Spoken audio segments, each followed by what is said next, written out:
Mr. Speaker, Mr. President, esteemed members of the United States Congress, Your Excellencies, ambassadors, and members of the diplomatic corps, distinguished guests, ladies and gentlemen, it is a fact of the human condition that each shall, like a meteor, a mere brief passing moment in time and space, flit across the human stage and pass out of existence. Even the golden lads and lasses, as much as the chimney sweepers, come and tomorrow are no more. After them all, they leave the people enduring, multiplying, permanent, except to the extent that the same humanity might abuse its own genius to emulate life itself. And so we have come to Washington, in the District of Columbia, and into these hallowed chambers of the United States Congress, not as pretenders to greatness, but as a particle of a people whom we know to be noble and heroic, enduring, multiplying, permanent, rejoicing in the expectation and knowledge that their humanity will be reaffirmed and enlarged by open and unfettered communion with the nations of the world. We have come here to tell you, and through you, your own people, who are equally noble and heroic, of the troubles and trials, the fond hopes and aspirations of the people from whom we originate. We believe that we know it as a fact that your kind and moving invitation to us to speak here derived from your own desire to convey a message to our people, and according to your humane purposes, to give them an opportunity to say what they want of you and what they want to make of their relationship with you. Our people demand democracy. Our country, which continues to bleed and suffer pain, needs democracy. It cries out for the situation where the law will decree that freedom to speak, or freedom, constitutes the very essence of legality and the very thing that makes for the legitimacy of the constitutional order. It thirsts for the situation where those who are entitled by law to carry arms as the forces of national security and law and order will not turn their weapons against the citizens simply because the citizens assert that equality, liberty, and the pursuit of happiness are fundamental human rights which are not only inalienable, but must, if necessary, be defended with the weapons of war. We fight for and visualize a future in which all shall, without regard to race, color, creed, or sex, have the right to vote and to be voted into all elective organs of state.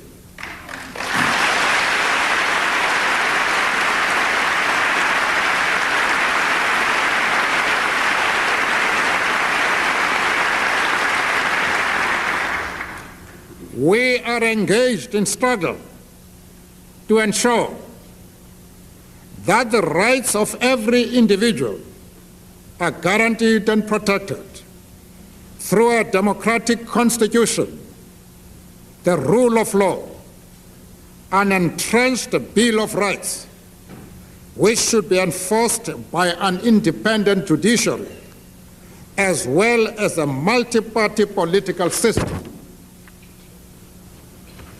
Mr. Speaker, we are acutely conscious of the fact that we are addressing an historic institution for whose creation and integrity many men and women lost their lives in the War of Independence, the Civil War, and the war against Nazism and fascism.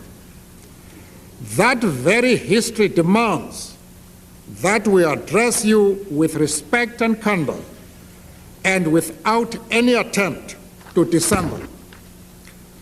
What we have said concerning the political arrangements we seek for our country is seriously meant. It is an outcome for which many of us went to prison, for which many have died in police cells, on the gallows, in our towns and villages, and in the countries of Southern Africa.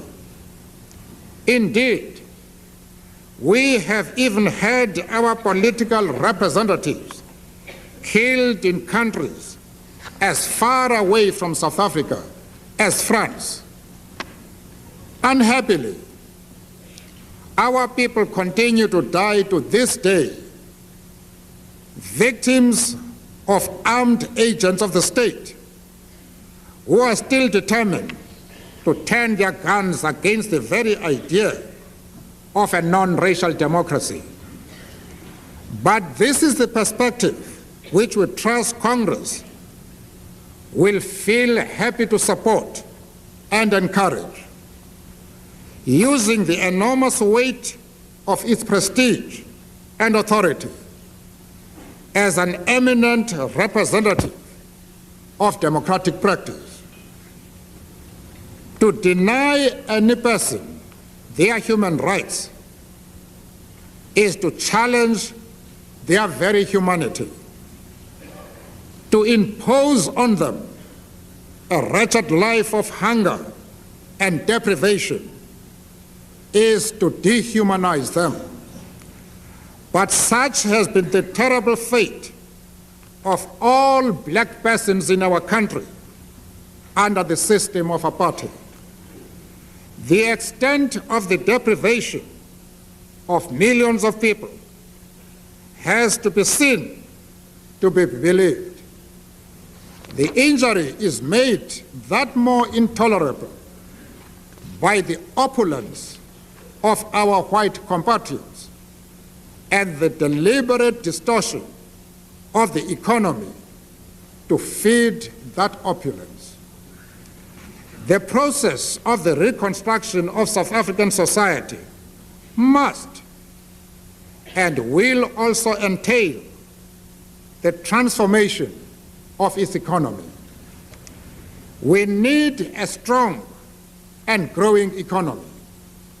We require an economy that is able to address the needs of all the people of our country, that can provide food, houses, education, health services, social security, and everything that makes human life human.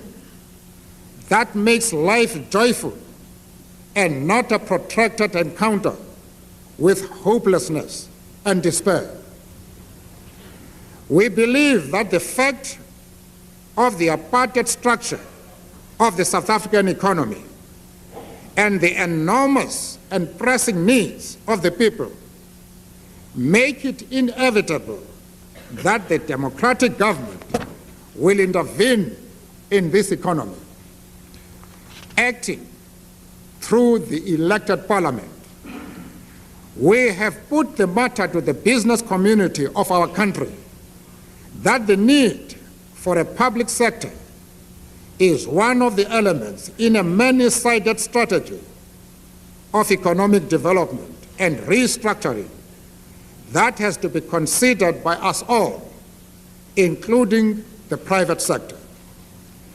The ANC holds no ideological positions which dictate that it must adopt a policy of nationalization.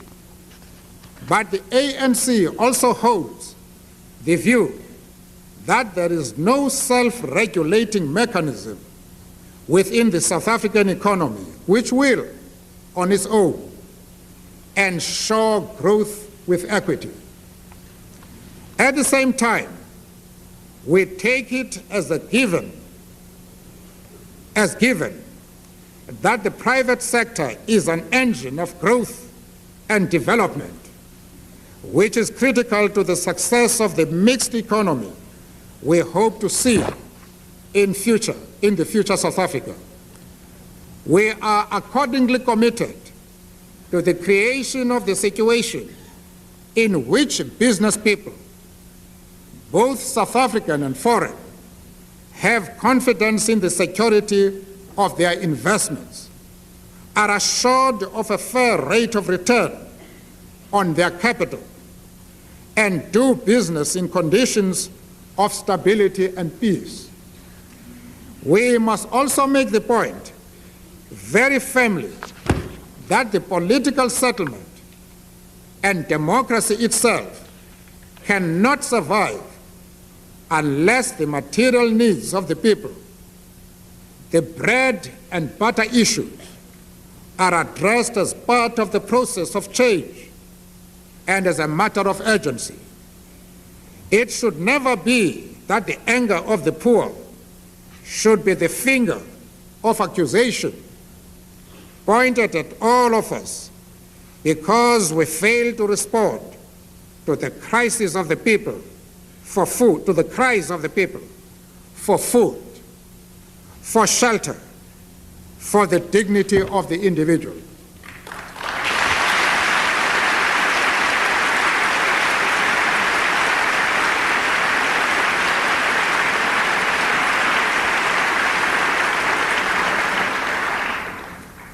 We shall need your support to achieve the post-apartheid economic objectives, which are an intrinsic part of the process of the restoration of the human rights of the people of South Africa. We would like to approach the issue of our economic cooperation not as a relationship between donor and recipient, between a dependent and a benefactor. We would like to believe that there is a way in which we could structure this relationship so that we do indeed benefit from your enormous resources in terms of your capital, technology, all-round expertise, your enterprising spirit, and your markets. This relationship should, however, be one from which your people should also derive benefit, so that we who are fighting to liberate the very spirit of our entire people from the bondage of the arrogance of the ideology and practice of white supremacy, do not build a relationship of subservient dependency and fawning gratitude. One of the benefits that should accrue to both our peoples and to the rest of the world should surely be that this complex South African society, which has known nothing but racism for 3 centuries, should be transformed into an oasis of good race relations, where the black shall to the white be sister and brother, a fellow South African, an equal human being, both citizens of the world.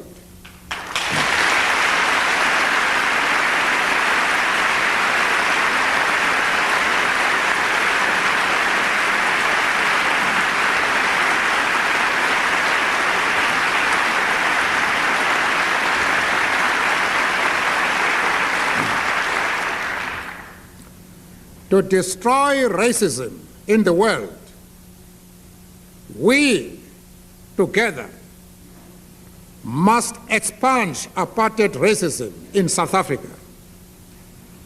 Justice and liberty must be our tool.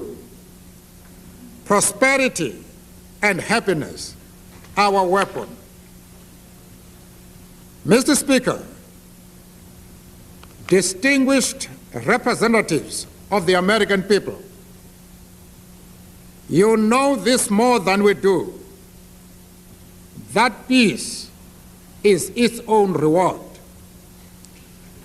Our own fate, born by a succession of generations that reach backwards into centuries, has been nothing but tension, conflict, and death. In a sense, we do not know the meaning of peace except in the imagination.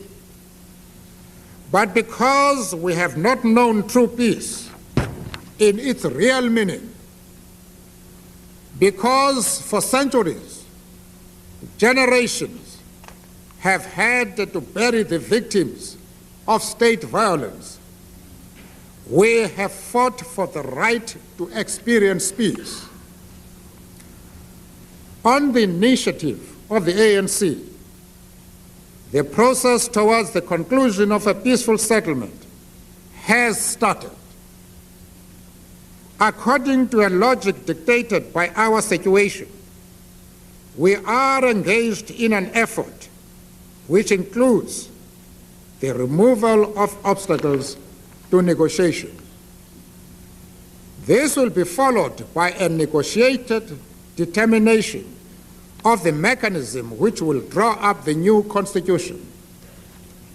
This should lead to the formation of this constitution-making institution, and therefore the elaboration and adoption of a democratic constitution.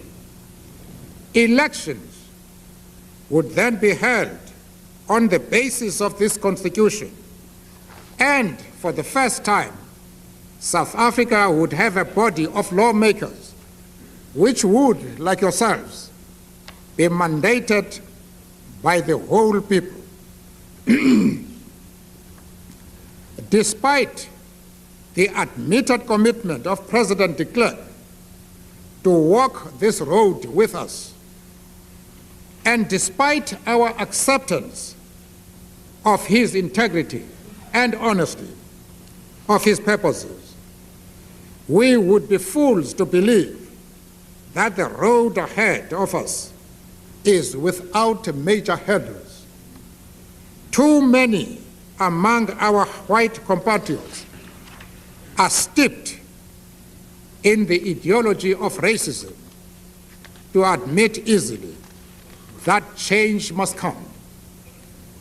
Tragedy may yet sully the future we pray and work for if these slaves of the past take up arms in a desperate effort to resist the process which must lead to the democratic transformation of our country.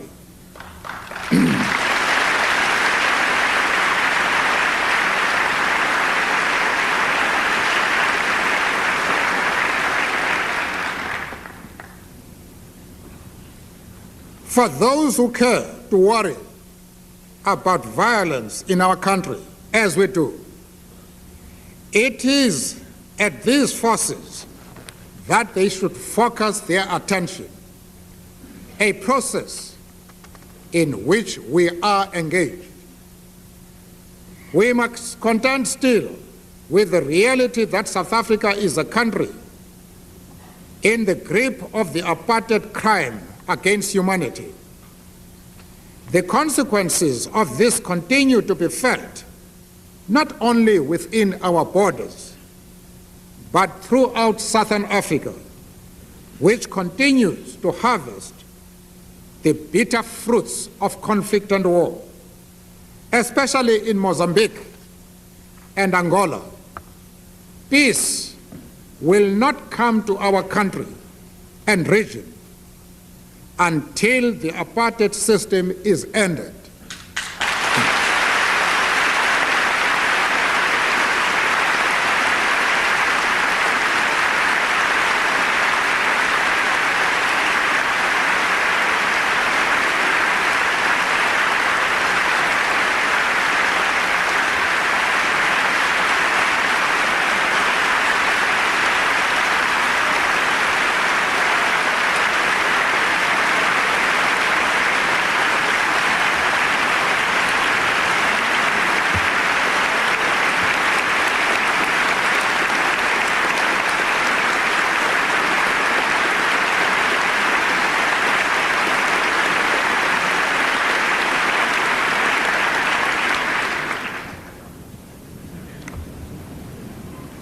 Therefore, we say we still have a struggle on our hands.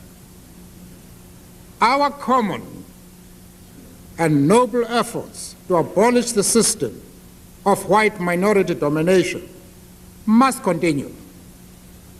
We are encouraged and strengthened by the fact of the agreement between ourselves, this Congress, as well as President Bush and his administration, that sanctions should remain in place.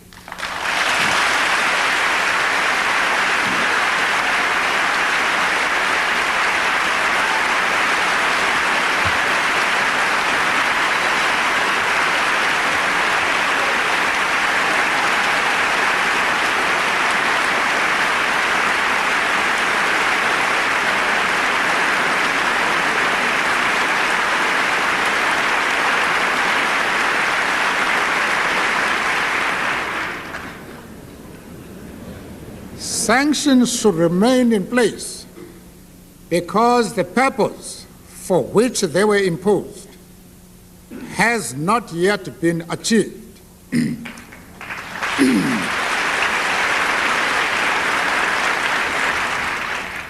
We have yet to arrive at the point when we can say that South Africa is set on an irreversible course leading to its transformation into a united, democratic, and non-racial country.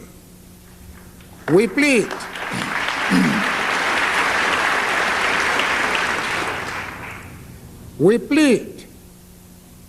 that you cede the prerogative to the people of South Africa to determine the moment when it will be said that profound changes have occurred and an irreversible process achieved, enabling you and the rest of the international community to lift sanctions.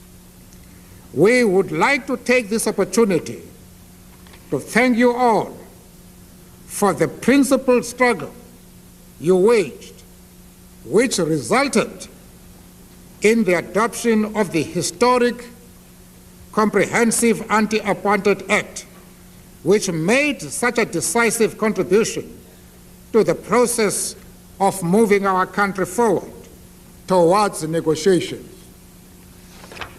We request that you go further and assist us with the material resources which will enable us to promote the peace process and meet other needs which arise from the changing situation you have helped to bring about.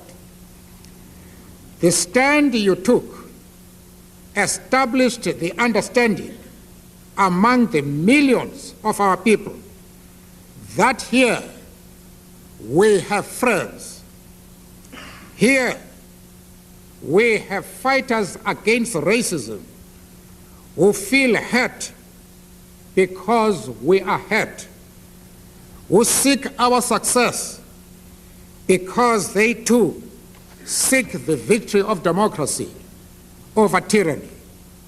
And here I speak not only about you, members of the United States Congress, but also of the millions of people throughout this great land who stood up and engaged the apartheid system in struggle.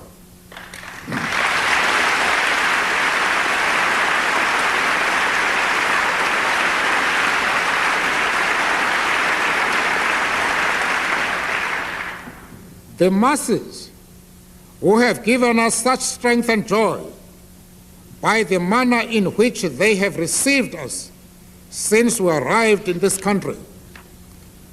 Mr. Speaker, Mr. President, as senators and representatives, we went to jail because it was impossible to sit still while the obscenity of the apartheid system was being imposed on our people.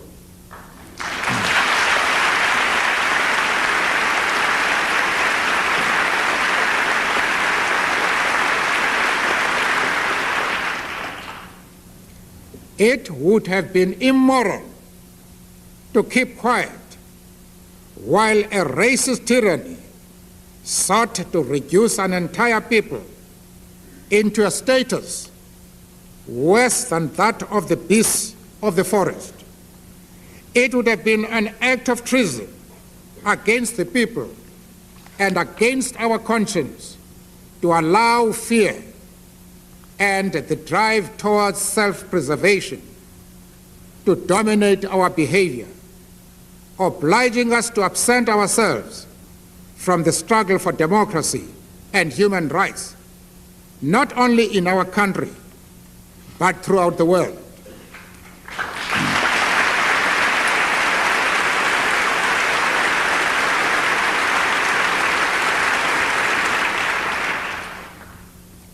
We could not have made an acquaintance through literature with human giants such as George Washington, Abraham Lincoln, and Thomas Jefferson, and not been moved to act as they were moved to act.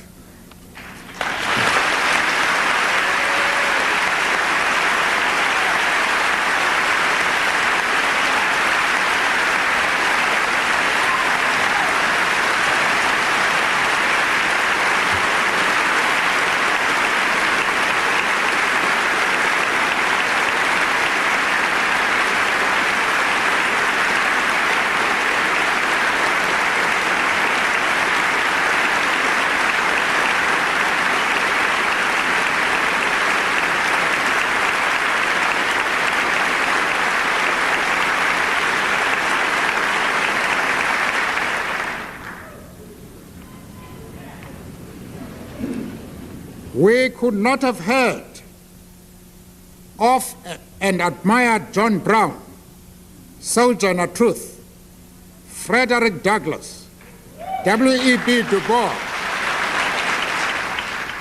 Marcus Garvey, Martin Luther King Jr., and others.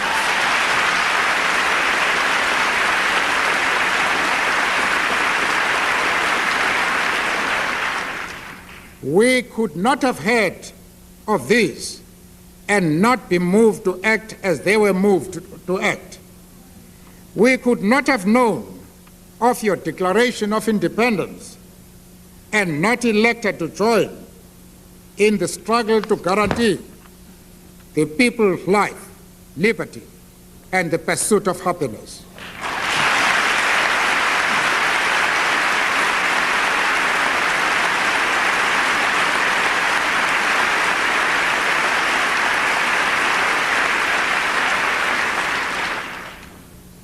We are grateful to you all that you persisted in your resolve to have us and other political prisoners released from jail.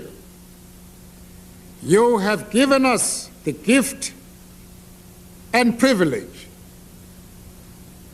to rejoin our people, yourselves, and the rest of the international community in the common effort to transform South Africa into a united, democratic, and non-racial country.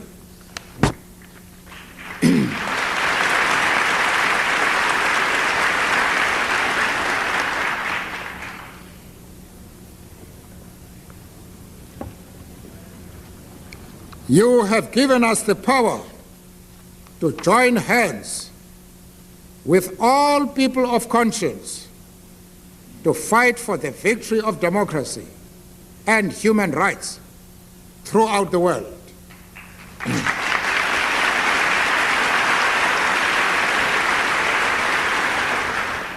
We are glad that you merged with our own people to make it possible for us to emerge from the darkness of the prison cell and join the contemporary process of the renewal of the world. We thank you most sincerely for all you have done and count on you to persist in your noble endeavors to free the rest of our political prisoners and to emancipate our people from the larger prison that is apartheid South Africa.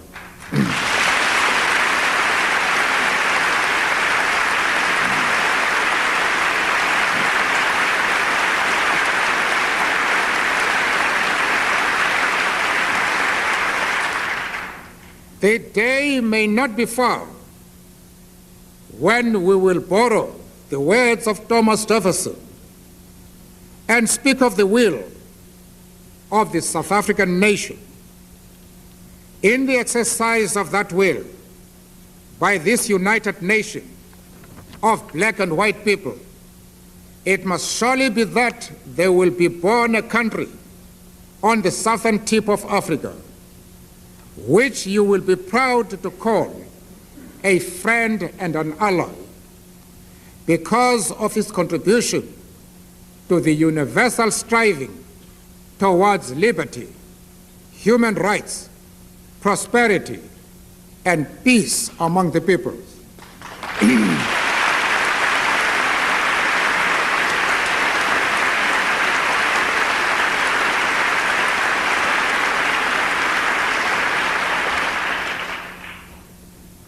Let that day come now.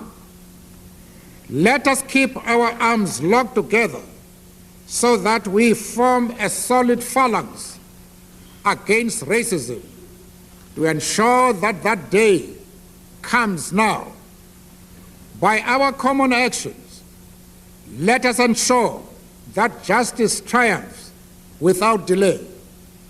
When that has come to pass, then shall we all be entitled to acknowledge the salute when others say of us, "Blessed are the peacemakers."